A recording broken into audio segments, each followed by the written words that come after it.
Shalom, shalom et bonjour. Je suis bas modéré de la bonne nouvelle ministère Christ est vainqueur, ministère en ligne. Retrouvez-moi sur TikTok et YouTube, ma chaîne de télévision. Voilà, vous allez trouver des enseignements et des prières. Et ce jour, nous allons nous entretenir sur une problématique concernant l'ennemi et le comportement de ce qui nous amène quelquefois à échouer. Alors, vous devez comprendre que le comportement de notre vie, de notre progression spirituelle, même physique, est notre raisonnement. Alléluia. Donc, la Bible dit ceci dans le livre de Matthieu 12, à son verset 36. Je vous déclare, au jour du jugement, les hommes auront à rendre compte de toutes paroles inutiles qu'ils auront prononcées.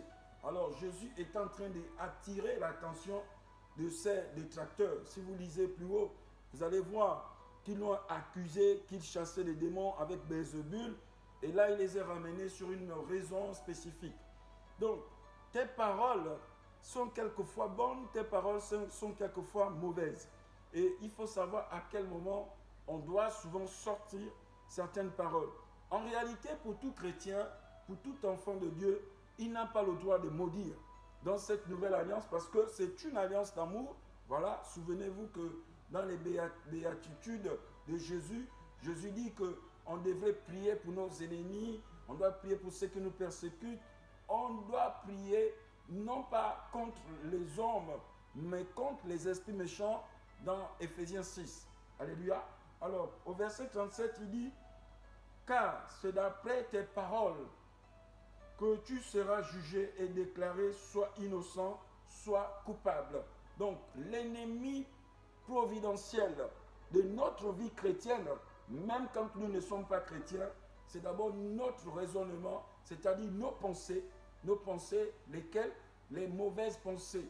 Quelquefois, on a tendance à vouloir poser des bonnes actions, mais les mauvaises pensées nous envahissent. Vous voyez, regardez, quand vous voulez aider quelqu'un, vous voulez donner quelqu'un 1 million, 200 000, 300 000, peu importe la somme, et vous avez eu la révélation que vous devez donner au frère Bruce 300 000. Mais dès que vous avez les 300 000 entre vos mains, vous n'arrivez plus à donner. Vous commencez à raisonner. Vous voyez, l'âme commence à dire non, mais tu as tel souci, tu as tel problème. Si tu donnes, regarde d'abord toi-même, regarde machin. Et vous voyez, je ferai quoi? Tu feras quoi? Par la suite, tu ne vas pas donner au frère Bruce. Alléluia. C'est pour cela, il est très important d'éveiller sur ses pensées, Souvenez-vous que la femme, à la perte de sang, murmurait. Donc, elle raisonnait depuis longtemps. Quand elle a entendu parler de Jésus, mais son raisonnement était meilleur. Son raisonnement était spécifique et particulier. Elle avait fait le bon choix. Donc, il en est ainsi, bien-aimé dans le Seigneur. Je t'annonce aujourd'hui que les problèmes que tu as aujourd'hui, c'est dû tout simplement à ton mental. Qu'est-ce que tu écoutes? Qu'est-ce que tu mijotes dans ta vie? Aujourd'hui, le diable est en train d'anticiper dans l'église. Vous savez, quand on dit vous n'avez pas le droit de donner la dîme, vous n'avez pas le droit de donner par exemple des offrandes, parce que cela revient au pasteur, parce que ça enrichit le pasteur. Vous savez, c'est le comportement de raisonnement. C'est le comportement de raisonnement. Or, en réalité, vous allez voir que si vous lisez la Bible, quand on lit Genèse à partir de son verset 1, Genèse à partir de son chapitre 1, vous allez voir que son chapitre 1 au verset 29, la Bible dit ceci, que Dieu a donné toutes les plantes de la terre et l'herbe, les arbres à l'homme.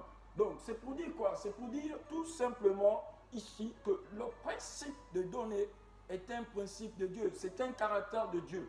Donc, il sera vraiment mauvais de dire que je ne donne pas au frère Bruce ces 300 000 par exemple, voilà, ou je ne donne pas à mon père, à ma mère. Non, c'est un grand péché, c'est un grand péché, et cela ne dépend pas d'abord du diable, mais cela dépend de toi-même.